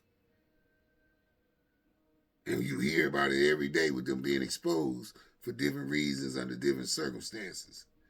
That's why I taught you in spiritual leadership to find out from before you allow yourself to submit to somebody under they teaching, they tutelage as a spiritual advisor, regardless if they're a bishop, a pastor, a minister, a rabbi, a priest, or whatever, a pope, any of that.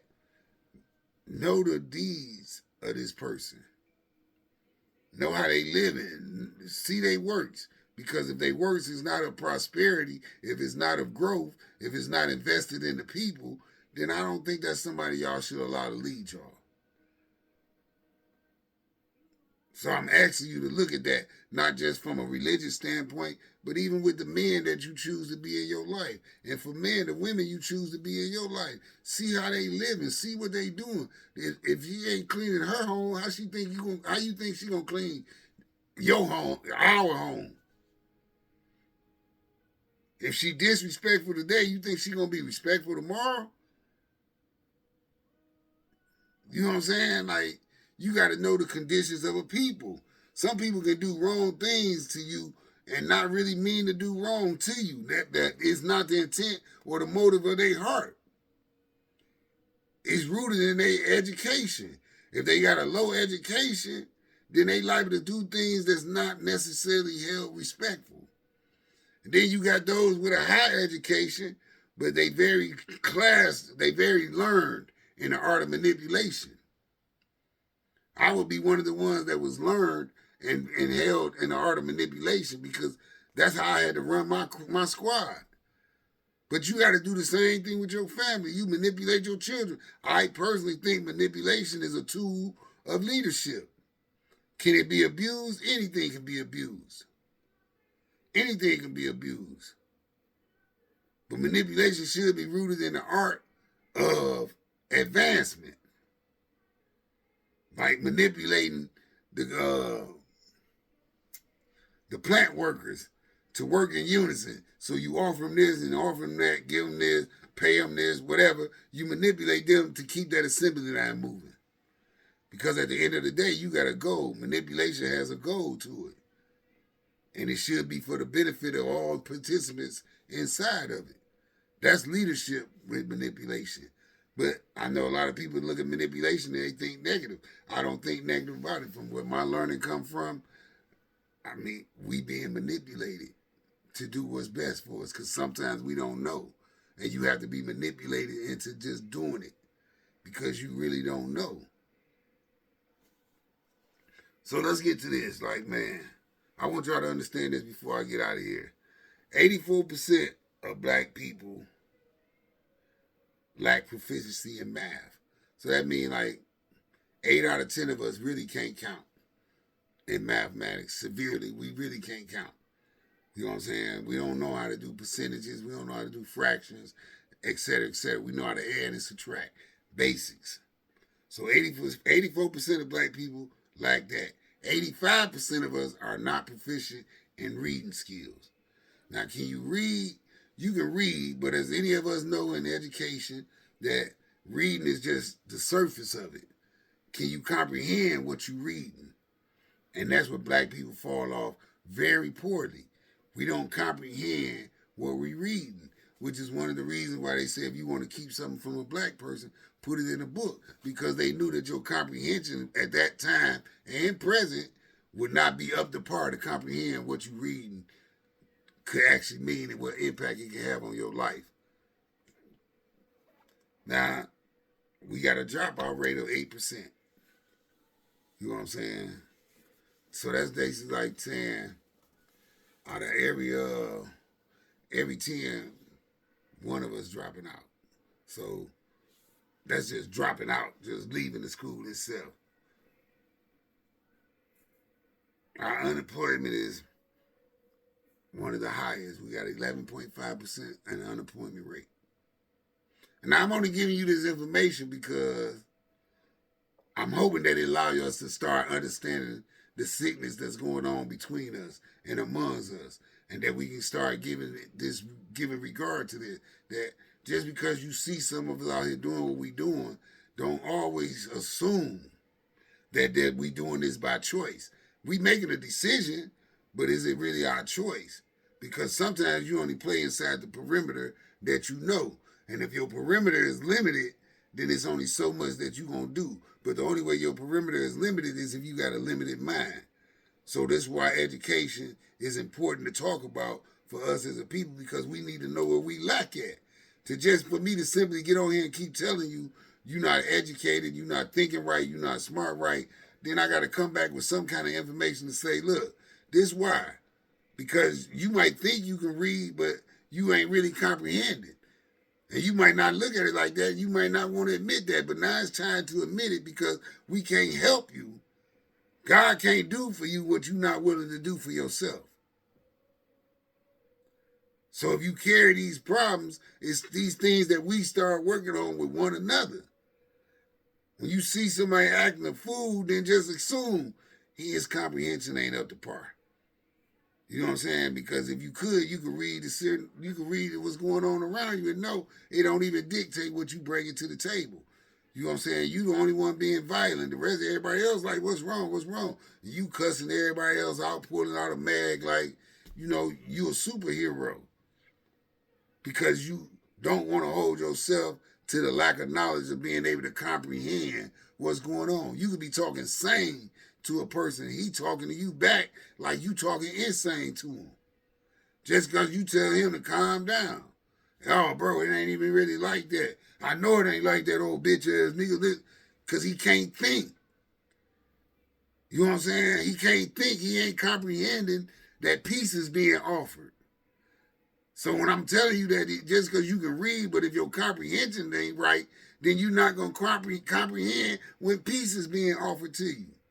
You're not going to comprehend with somebody being the bigger man. You're not going to know how to let that go. You're going to talk down to him like he being soft and stupid because he want to go home to his wife and family. And just for him having the courage to walk away from you, you want to talk down on him and talk down to him like he the lame, but in truth, you the lame. You want to tell him he ain't a real nigga, but hold yourself to be a real nigga. But you the real nigga that can't comprehend peace. You can't think. But you want me to regard you as a real nigga for taking advantage of somebody that's seeking peace. Ain't nothing real about that. 56% of us don't have jobs. That's half our population. Whatever you think about our population, we 56% in unemployment. You know what I'm saying? This throughout America. As black workers, we got a higher unemployment, we got lower wages and prospects than any other people in America. We the downtrodden. Now, to some people, you might be like, well, we've been through that, but it's a psyche to that too as a man. There's a psyche to that as a man that I'm on this job and I'm doing the same thing everybody else doing, but I ain't getting paid what everybody else getting paid. Like, that's a disrespect to a man. And even if he doing it, he ain't doing it with pride. He ain't proud of that because he know he's in a position of being abused. You're not making sense to me and why I'm getting a lower wage and I'm doing the same job that he doing. I'm on the lower end, so it don't even matter about him being white, Hispanic, none of that. I'm the one getting lower than everybody else. Why? We all doing the same job. So get away from the superficial about the money we lacking and this, that, and other. Look at and consider the fact when, they say you come home from work, you angry, you this, that, and other, because you don't understand. They might be making me work harder on the job. I'm getting less than everybody else on the job, but I'm the one that's being threatened with being fired and this, that, and the other because you don't have no value for me. And I got to go through all this at work. Then I come home to the hood and I got to deal with dog ignorance in the store when all I want to buy is my little beer and my pack of cigarettes or whatever and maybe a drink and get the hell on. But now I got to deal with your ignorance. I just left ignorance at the job site. I'm coming home dealing with your ignorance in the store. Then I get home with the wife and you on some other stuff and talking about some stuff. Like, it's hard when you consider the psyche of what that could play on a black man. Then you can't understand how hard it is that for him to go out and try to find peace. Now, you ain't gonna like this, black women. Y'all ain't finna like this. But then you get concerned when a man leave and go out and cheat. You know what I'm saying? Because the person he cheat with is not running their mouth. They giving him a form of peace that he's not getting nowhere else. And I'm here to tell you, a man will go astray for that reason alone, just to be in the company of somebody and feel like he's somebody. When everybody else making him feel like he's nobody, he would go out and do that just to feel like somebody because that's important to a man. It's important to feel like somebody. It's important to feel like you need it. A man want to feel wanted too. And we may not emotionally express that to y'all, but we going to go out there and bust our butt and carry the weight of the world and come back to ungratefulness, arguments, assumptions, no meal, dirty house. You on the phone gossiping with your girls all day. Like, I walk through the door and you ain't, hey, babe, and keep it moving. Like, there's no form of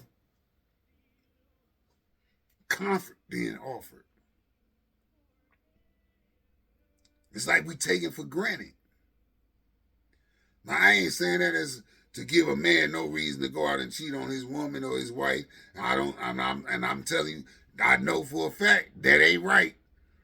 Because it's better for you to sit at the home and make your peace with your partner, with your spouse, than to go out and seek it somewhere else. Establish it in your own home. Have that courage. But as men, we not taught to really be emotional, so we don't want to tell our woman what we think y'all should already know. But really what we don't want to do is we ain't got time to be emotional with you and be like, hey, baby, can I come home to a cooked meal and, every day? You know what I'm saying? Can I come home and, I've been on my feet at that plant all day making sure that your car note paid, the house mortgage paid, this paid, the children got what they got. You mean tell me I can't get my feet rubbed every now and then? I don't care, send me to a pedicure, manicure shop or something. Like, give me something, reciprocate some form of gratitude for everything that I'm doing. And don't get me wrong, sister, it's vice versa. But this ain't your time. We talking about the black man right now. So we're talking about that. I'm saying when you know you got a man that's laboring on this level, then you should go to the next level to make sure that you understand that his peace is important.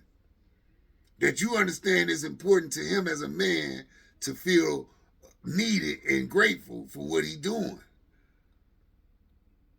That's a job of a woman, but I get it. It's vice versa.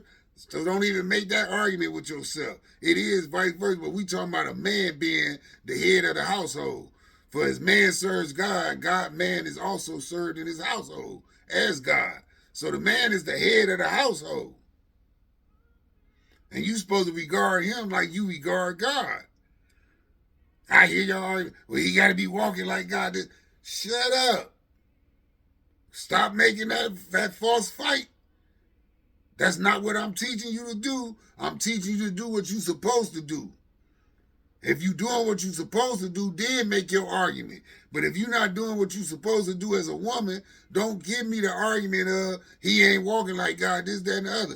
Well, maybe if you start treating him like a God, he'll walk like a God. How about that one? Instead of you making the excuses of why he's not that, maybe you were the reason he's not that. Because he don't feel that from you. So maybe your communication is a form of miscommunication also. Remember, we contribute to each other's demise as well as each other's success. Don't take pride in being, behind every great man, there's a greater woman. This, that. Well, behind every failed man, there's a failure of a woman. You can't have it one way and not the other way. So lay off of it right now and just think, or am I doing what I'm supposed to do? Because I'm telling you, as a man, it's important for a man to get this. And even if he ain't doing it properly, if he don't know how to properly express this to you, he shouldn't have to. I'm expressing it to you now. It's been expressed to you before. This ain't the first time you hearing this. So before you condemn him and what he's not doing, make sure you doing all that you can do. Don't launch a complaint until you get to that point. I was always told never give up on nothing until you feel that you did everything you could do to make it succeed. And if you know you did everything you could do and you still don't find success, maybe that ain't for you. And it's time to move on, regroup, and rethink. Find you something else to do. So,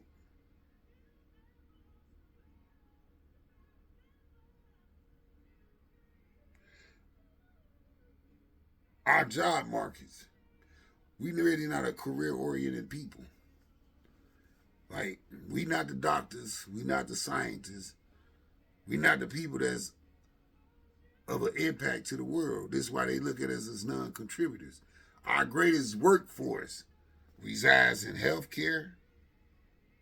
Y'all, a lot of y'all know y'all just nurses, and y'all ain't RNs, and y'all, whatever the highest of it is, y'all not the CNA and all. Y'all ain't going to school for that. Y'all at the bare minimum, for the most part, in the healthcare field. And that's why we dominate that field. And that's predominantly women, not the men. So a large part of that is the women now. Then we in the retail, which is probably largely consumed by women too, because we talking about the sales, the boutiques, and all this, that, and the other. So the accommodation and food, like, these not career-oriented jobs. Healthcare maybe, can be. For those who go for the highest heights of that field, it can be. But how often, when the last time you heard somebody training their child up to be a doctor, to be a scientist, to be somebody that the world will have to count on and depend on, that the things you say out your mouth, it influences a lot of people. See, we not put into them roles when it come to working. We not them type of workers. We like the small bees. We bringing the honey back to the hive for the queen, for the king, or the president, or the vice president. You know what I'm saying? We are the customers. We are not the manufacturers and distributors. And as long as we don't know how to manufacture and distribute product, we can only be customers. Only 40% of us graduate from college or universities. So out of 10 of us that go to college, and I understand us taking pride in the accolades of all, the HBCUs, this, that, and other, blah, blah, blah.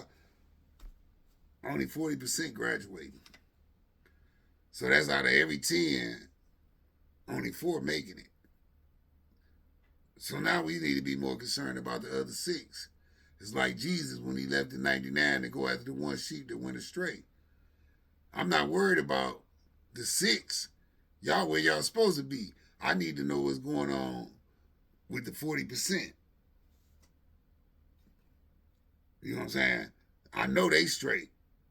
They graduating. They doing what they supposed to do. But the 6 that went astray, I got to go find them. I got to figure out why. We need to bring them back to the fold. This is what we mean by being a servant. When you serve God, you can only be a servant. A servant going to go and do what he or she must do.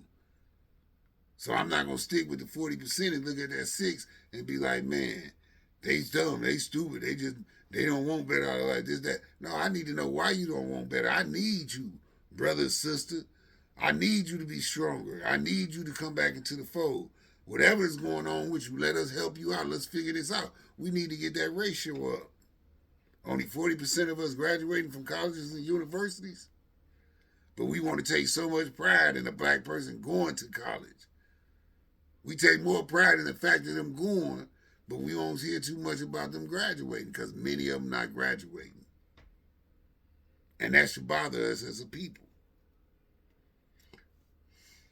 Unfortunately, this is sadness within itself, but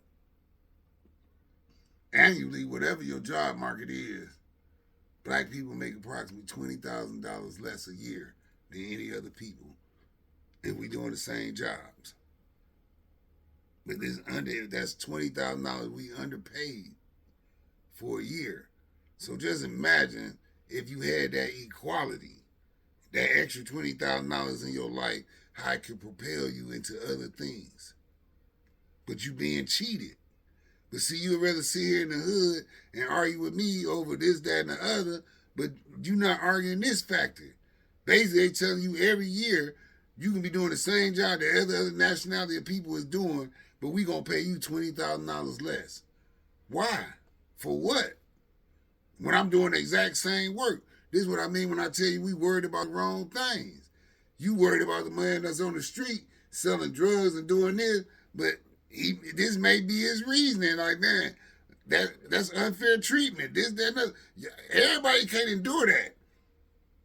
You can't ask every man to go somewhere and be disrespected and be in there smiling when he know he being disrespected. So some of us take the horse by his own hem and we try to work what we try to work to maintain our own sense of manhood. Now, it might sound crazy and insane to you, but we talking about a man. If you're not a man, you're not going to understand that. But I promise you, every man that hear me going to understand what I mean by that.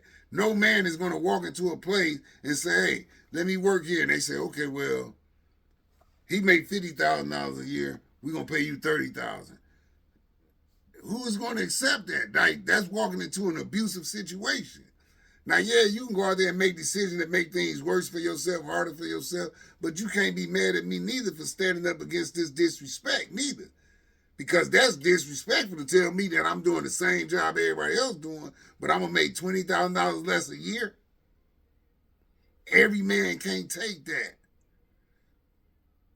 No more than every man could take being on a slave plantation. Some of us had to run, and some of us got killed for running. Some of us got slaughtered from running. Some of our family was killed because of us running. And guess what? They still kept running. And they kept running because they knew it was something better than what they had right then and there. And regardless of what the consequences was, they was going to go find this freedom. And the goal of it was, when I find it, I'm coming back to get all of us. How you know that nigga on the corner ain't feeling the same way? I just want to get this bread up so I can do better for us. He could be thinking that way. Some of them do think that way. But my point of it is, don't judge a man by his actions alone. You know what I'm saying? Think about who the man is. Try to figure out the motive. Talk to him and you'll know. If you knew your people, you would know. Hey, you grew up in a time when certain things come up, police come over there and be like, hey, we charging Mark with such and such. You be like, man, Mark a lot of things, but he ain't steal nobody bike. Like, Mark out here doing better things than that. I ain't worried about him stealing. You would just know because you know me. See, when you know somebody, you know what they capable of doing. Some things that they being black men being charged with, you be like, no, not him. But you can't even stand up for each other right now because we don't know each other. And that still comes back to the bracket of lack of education. It's a lack of knowledge. And we got a great lack of knowledge of who we are to each other. And that's insane that we don't even know each other. So 9 times out of 10, when you see a black man in a police car being arrested, you automatically, in your head, you black, and you still figure out he might be guilty of something, rather than him being abused and his rights being misused against him just because of who he is.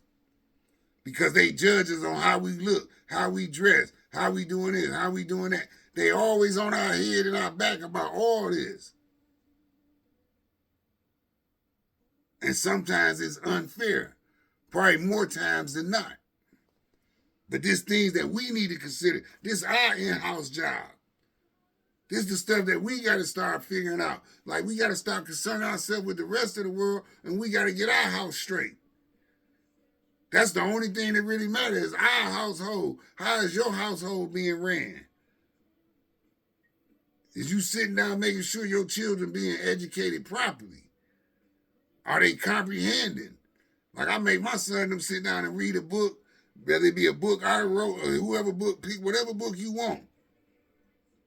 But when you finish reading that book, I need you to write out what you learned from that book, because I need to know that you can comprehend. And based on how they write it out, I can tell, even if I never read the book. Because sometimes they pick books that I just wouldn't read. But even if I never read the book, you can make me know you read the book based on how you explain the storyline. But I got comprehension. Now, those of you adults who really ain't got it good with yourself, this is another reason why you need to be more active in the community. Because if you lack that skill, you need to find somebody else in the community that has that skill. We have to start looking out for each other like that. Now, I'm going to leave y'all off with that. We're going to stop right there. And we're going to go into the message part 3 the next time I get on here. And I'm going to read again this Proverbs 16:16 because I really want y'all to understand what this means. Like, this is where we at as a people. And I believe in this wholeheartedly. I believe that we have a misunderstanding of one another, and we need to fight to get that understanding back so that we not being as corrupt to each other as the world is being corrupt to us. How much better to get wisdom than gold? To choose understanding rather than silver. So I'm still stick to the same thing I've been saying all along. It ain't about us chasing this world, man. This ain't our world anyway. We don't rule this world. We don't run this world. We not relevant in this world. All we have suffered in this world for the last 500 years or so is oppression. Is oppression. We've been fighting injustice forever. We've been fighting for education forever. We've been fighting for equality forever. You know what I'm saying? We've been fighting for what should be just human rights. I don't believe in civil rights. I believe in human rights. You know what I'm saying? But in order for me, I'm not going to go ask this government to supply me with human rights when my own people don't give me that human right regard. So before I even worry about the argument of what the white man doing, what this government doing, and this, that, and the other, how fair everybody is, until we start being fair to each other, just to each other, caring for each other, and having that regard for each other, I don't believe there's no reason for us to ask that from nobody else until we can provide it to one another. You feel me? So that's my message for the day. We stopped off. You're people that make $20,000 less than anybody else. Let that marinate on your head. Annually, as a black man, black woman, you make $20,000 less than the rest of your workforce, and you do the same work, got the same job. So I end it with again. Before we can start worrying about this nation and what's going on in the world, let's worry about ourselves. Let's worry about our relationship with God. Let's worry about our relationship with our family before we talk about going out and creating a neighborhood community. Let's get our household straight first. Everything that we talk about is like Michael Jackson. It starts with the man in the mirror. Start working on you. Then start working on the family. Because you can't work on the family until you work on you first. Get you together. Then get your family together. Then let's go out into this hood and get our neighborhood back. When we get our neighborhood back, we'll get our community back. When we get our community back, we'll become a better people. We'll be held with greater regard and greater respect from the rest of the world. It won't be nothing that we ask for. It'll be something that we demand because we know what we got and we know what we stand for. Amen. So I'll leave y'all with that, man. Again, the best words I can tell you, God loves you. I'm your brother, spiritual advisor Mark McCline. I love you, and I hope you take heed to the words. Man, just let's grow. Let's grow. This is the link up. Subscribe, comment, share. Get at me, man. You know what I'm saying? Talk to me. I talk back. I bid y'all a wonderful day, man. Keep y'all life moving forward. Keep proceeding.